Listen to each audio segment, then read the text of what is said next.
This is the hinging technique completed. Very strong. You won't break that. You'll probably destroy the foam before you break the hinge. So I'm going to take a scrap piece of material. This is called Ucreate, which I discovered at Dollarama, and is very rare. I haven't been able to rediscover it in the last 6 or 8 months. But it is not the only thing you can use. This technique will work with Depron or the various other foam boards. For this example, we're going to assume we want to put a hinge line along here for, say, the airplane and an aileron or something. So having previously marked where we want our hinge line to be, I use a straight edge to do the actual cutting. Choice is, if you don't have a hot knife, a good sharp razor blade, X-Acto knife or breakaway blade is just fine and dandy. What I will do on this one, since I have a hot knife, I will have it at sort of a medium setting. I'm going to cut my hinge line beginning at an angle. This is going to be the top surface. The angles that are going to be cut are such that the joint is flat along here, and then the two angles occur in the mating surfaces. This doesn't have to be a cut through the thing all at one pass. It can be a multiple pass cut, whatever works out. The idea is just have a nice, clean, straight hinge line. So I'm holding this at an angle, maybe 20, 30 degrees, whatever. Half of the maximum angle I eventually want the control to be movable to. That's not very good.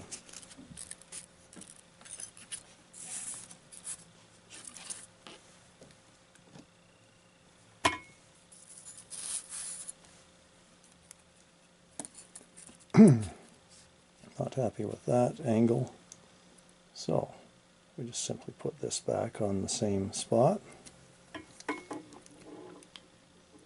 little higher angle.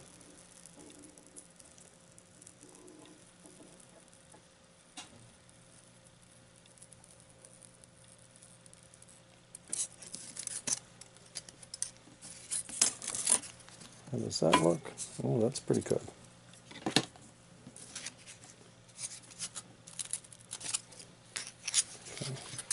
Now, I don't need to have extreme throws on this particular airplane, so where the mating surface will be, I now cut the other part to an angle. I want a nice, straight and sharp hinge.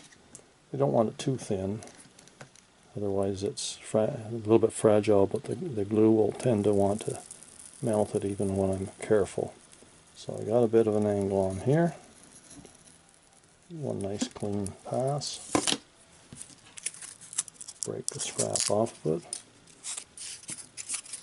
How does that make? Okay, that's going to be a nice surface. That's going to give me, as it happens, a 45-degree angle or so, which is good enough in this case. Okay, all right. Cutting and fitting is done. Ready for the preparation to create hinges. I'm going to do multiple hinges on this. I tend not to do one continuous strip along the hinge line. This is just, guesstimate maybe back, whatever that might be, 3/16 of an inch or whatever.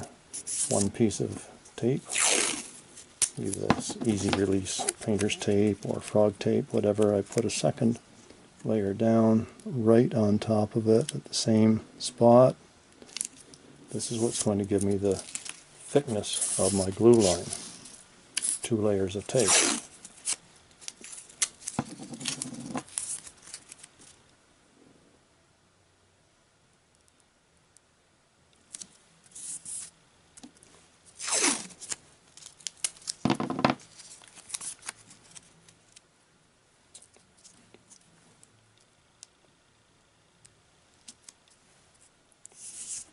Okay, now we take the 2 pieces, whatever they may be, and set them together.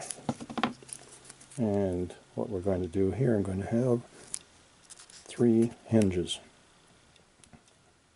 An end hinge. So mating these pieces together nice and close. Put a cross piece there.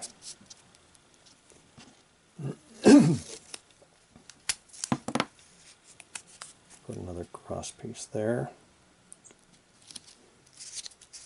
Now, that's going to be the 3 hinge points. Very simple. Now, I have previously cut some pieces of foam board. This happens to be stuff with the paper on it. Use a credit card or whatever. These are going to be my squeegees. This is a heavy-duty glue gun. Probably about 50 years old now. And it's the high-strength glue, heavy-duty glue from Canadian Tire. It's going to come out extremely hot. I don't like applying the glue directly to the foam immediately, unless it was a joint of a structure, but because it will really melt the foam. So what you do is you put a glob of glue there on your spatula, or your spreader. You don't worry about neatness, you don't worry about the fact it looks like it's got little bubbles in it. That doesn't matter. Lots of time. Start on the tape section at an angle, and without putting too much pressure on it, rub that across. Now you've got one glue joint. Being a cheap person, lazy, whatever. I'll use the same piece for the next joint. Another glob of glue. Put another cross there. Ooh, jumped. Glue was a little bit hot on the end of the thumb. Now, that looks good. Both of those things look pretty good, I think. Well, let's assume this one is probably fine and dandy, but in looking at certain lights, I suspect it could be improved a little bit. I won't bother with it. You can always go over another pass carefully with a real quick swipe with your spreader. Another glob of glue. Starting here to get the glue starting to flow, fold across. All done.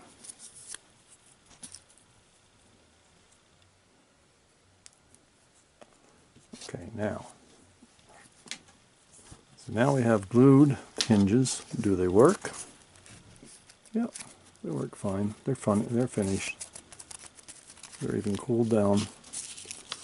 Now the next trick is to get this tape off without wrecking your hinge.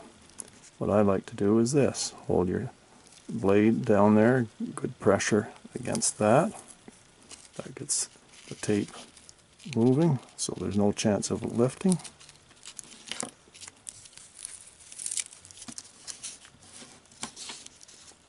The only place there could be a tendency to lift is probably right at the beginning, because that's where it may have been thicker.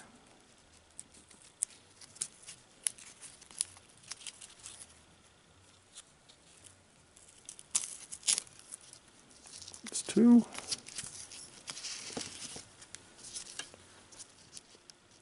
could also use your hot knife if there's any concern and just barely touch the area where the glue meets the tape. but this works better.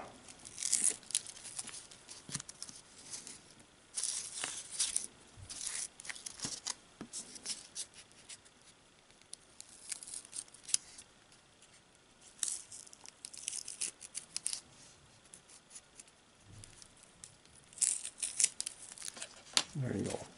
3 perfect hinges. Now, let's assume that you did have some problem in removing the tape. Maybe the glue started to lift up a little bit. Well, that's quite simple to correct.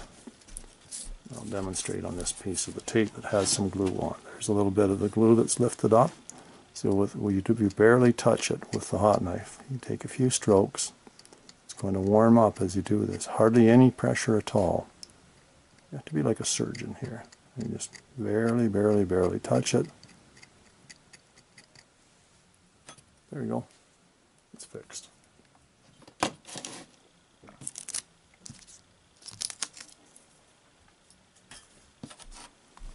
So that is a perfectly glued control surface. It's nice and neat.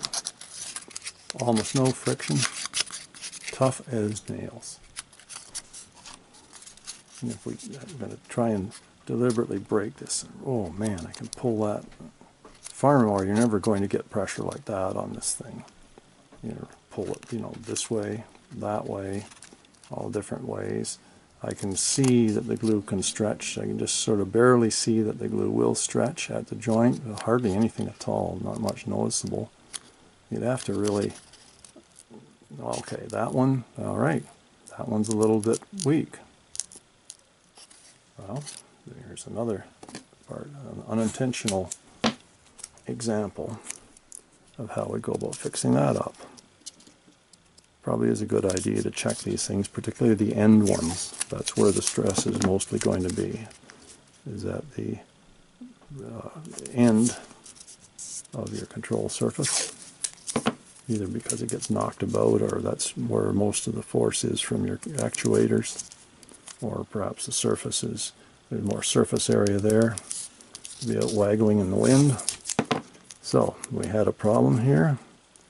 We're going to fix that problem. Right back to the same old deal.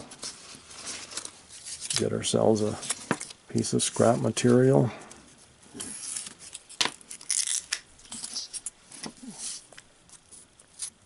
Decent edge, blob of glue, maybe this time really light pressure on it. I'm still not quite happy with, there's a spot right there I'm not totally happy with.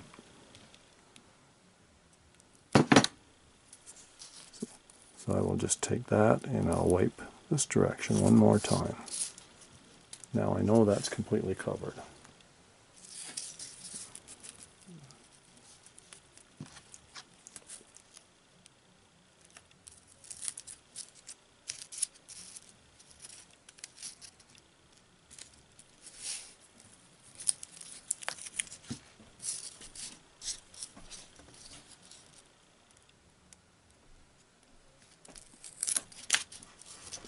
Okay.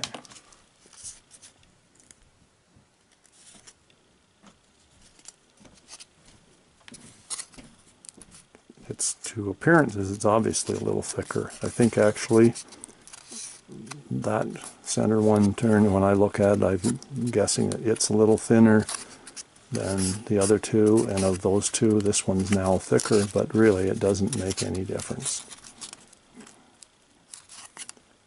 Glues in most things, they don't get the strength of the joint by having a lot of glue. It's film strength that you're after. Particularly with polymer, like glue is, all you need is those that thin film to give you the strength. And that's a tough hinge now. Tough as nails. And if one of these hinges ever come apart, you just do this little quick repeat procedure, and you're back in business. Keep some of this with you, and you can do a field repair if you're really desperate. Thank you for watching.